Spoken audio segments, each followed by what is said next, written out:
ओम नारायणाय नमः। बर्बरीक का वध तथा उसके पूर्व जन्म के वृत्तांत का वर्णन।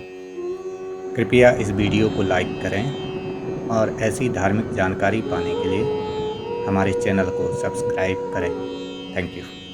सूत जी कहते हैं, तदंतर पांडवों के वनवास का 13वां वर्ष व्यतीत हो जाने पर जब उपप्लव्य नामक स्थान में सब राजा युद्ध के लिए एकत्र हो गए, तब महारथी पांडव भी युद्ध करने के लिए कुरुक्षेत्र में आकर स्थित हुए।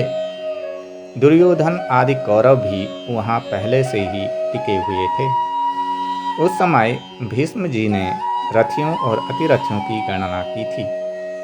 उसका सब समाचार गुप्तचरों द्वारा सुनकर राजा युधिष्ठिर ने अपने पक्ष के राजाओं के बीच भगवान श्री कृष्ण से कहा, देवकी नंदन, पितामह भीष्म ने रथियों और अतिरथियों का वर्णन किया है।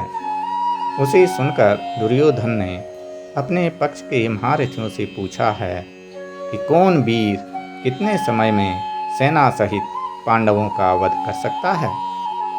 इसके उत्तर में पितामह भीष्म तथा कृपाचार्य ने 1 मास में हम सबको मारने की प्रतिज्ञा की है। द्रोणाचार्य ने 15 दिनों में, अश्वत्थामा ने 10 दिनों में तथा सदा मुझे भयभीत करने वाले कर्ण ने 6 दिन में सेना सहित पांडवों को मारने की घोषणा की है। अतः यही प्रश्न मैं अपने पक्ष के महारथियों के सामने रखता हूँ, कौन कितने समय में सेना सहित कौरवों को मार सकता है। राजा युधिष्ठिर का यह वचन सुनकर अर्जुन बोले, महाराज, भीष्म आदि महारथियों ने जो प्रतिज्ञा या घोषणा की है वह सर्वथा असंगत है, क्योंकि विजय और पराजय में पहले से किया हुआ निश्चय झूठा होता है। आपके पक्ष में भी जो वीर राजा है वे युद्ध के लिए कमर कसकर रणभूमि में डटे हुए हैं। देखिए, ये नरश्रेष्ठ काल के समान दुर्धर्य है।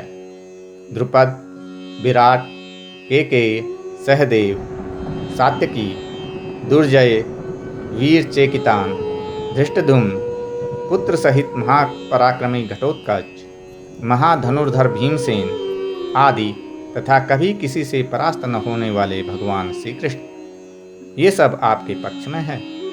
मैं तो समझता हूँ इनमें से एक एक वीर सारी कौरव सेना का संहार कर सकता है।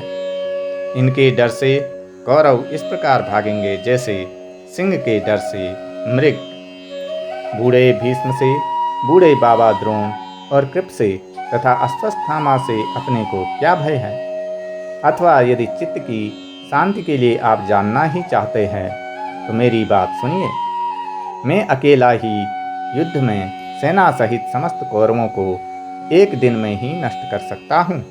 अर्जुन की यह बात सुनकर घटोत्कच के पुत्र बर्बरीक ने हंसते हुए कहा, महात्मा अर्जुन ने जो प्रतिज्ञा की है वह मुझे नहीं सही जाती, क्योंकि इनके द्वारा दूसरे वीरों पर महान आक्षेप हो रहा है।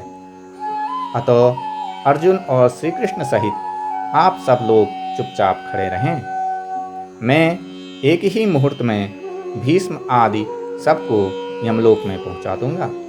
मेरे भयंकर धनुष को, इन दोनों अक्षय तूणीरों को तथा भगवती धाम्बिका के दिए हुए इस खंग को भी आप लोग देखें। ऐसी दिव्य वस्तुएं मेरे पास हैं। तभी मैं इस प्रकार सबको जीतने की बात कहता हूँ। बर्बरीक का यह वचन सुनकर सब क्षत्रिय बड़े विस्मय को प्राप्त हुए। अर्जुन ने भी आक्षेप करने के कारण लज्जित हो श्री कृष्ण की ओर देखा। तब श्री कृष्ण ने कहा, पार्थ, घटोत्कच के इस पुत्र ने अपनी शक्ति के अनुरूप ही बात कही है। इसके विषय में बड़ी अद्भुत बातें सुनी जाती है। पूर्व काल में इसने पाताल में जाकर 9 करोड़ पलासी नामक दैत्यों को क्षण भर में मौत के घाट उतार दिया था। तत्पश्चात यादवेंद्र श्री कृष्ण ने घटोत्कच के पुत्र से कहा, वत्स, भीष्म, द्रोण, कृप, अश्वत्थामा, कर्ण और दुर्योधन आदि महारथियों के द्वारा सुरक्षित कौरव सेना को जिस पर विजय पाना महादेव जी के लिए भी कठिन है। तुम इतना शीघ्र कैसे मार सकते हो? तुम्हारे पास ऐसा कौन सा उपाय है? समस्त प्राणियों के अधीश्वर भगवान वासुदेव के इस प्रकार पूछने पर सिंह के समान वक्षस्थल, पर्वताकार शरीर तथा अतुलित बल से संपन्न एवं नाना प्रकार के आभूषणों से विभूषित बर्बरीक ने तुरंत ही धनुष चढ़ाया और उस पर बाण संधान किया। फिर उस बाण को उसने लाल रंग के भस्म से भर दिया और कान तक खींचकर छोड़ दिया। उस बाण के मुख से जो भस्म उड़ा वह दोनों सेनाओं में सैनिकों के मर्म स्थलों पर गिरा। केवल 5 पांडव, कृपाचार्य और अश्वत्थामा के शरीर से उसका स्पर्श नहीं हुआ। यह कर्म करके बर्बरीक ने पुनः सब लोगों से कहा, आप लोगों ने देखा, इस क्रिया के द्वारा मैंने मरने वाले वीरों के मर्म स्थान का निरीक्षण किया है। अब उन्हीं मर्म स्थानों में देवी के दिए हुए तीक्ष्ण और अमोघ बाण मारूंगा, जिनसे वे सभी योद्धा क्षण भर में मृत्यु को प्राप्त हो जाएंगे। आप सब लोगों को अपने अपने धर्म की सुगंध है, कदापि शस्त्र ग्रहण न करें। मैं 2 ही घड़ी में इन सब शत्रुओं को तीखे बाणों से मार गिराऊंगा। यह सुनकर युधिष्ठिर आदि के चित्त में बड़ा विस्मय हुआ। वे सब लोग बर्बरीक को साधुवाद देने लगे, जिससे महान कोलाहल छा गया। बर्बरीक ने जो ही उपर्युक्त बात कही, त्यों ही श्री कृष्ण ने कुपित होकर अपने तीखे चक्र से बर्बरीक का मस्तक काट गिराया। यह देखकर सबको बड़ा आश्चर्य हुआ। सब एक दूसरे से कहने लगे, अहो, यह क्या हुआ? घटोत्कच का पुत्र कैसे मारा गया? पांडव भी अन्य सब राजाओं के साथ आंसू बहाने लगे। घटोत्कच तो हा पुत्र कहता हुआ शोक से मूर्छित होकर गिर पड़ा। इसी समय सिद्धांबिका आदि 14 देवियां वहां आ पहुंची। श्री चंडिका ने घटोत्कच को सांत्वना देकर उच्च स्वर से कहा, सब राजा सुने, विदितात्मा भगवान श्री कृष्ण ने महाबली बर्बरीक का वध किस कारण से किया है, यह मैं बतलाती हूँ। पूर्व काल की बात है, मेरु पर्वत के शिखर पर सब देवता एकत्र हुए थे। उस समय भार से पीड़ित हुई यह पृथ्वी वहां गई और सब देवताओं से बोली, आप लोग मेरा भार उतारें। तब ब्रह्मा जी ने भगवान विष्णु से कहा, भगवान, आप मेरी प्रार्थना सुने, आप ही पृथ्वी का भार उतारें। इस कार्य में देवता आपका अनुसरण करेंगे। तब भगवान विष्णु ने तथास्तु कहकर ब्रह्मा जी की प्रार्थना स्वीकार कर ली। इसी समय सूर्यवर्चा नामक यक्षराज ने अपनी भुजा ऊपर उठाकर कहा, आप लोग मेरे रहते हुए मनुष्य लोक में क्यों जन्म धारण करते हो?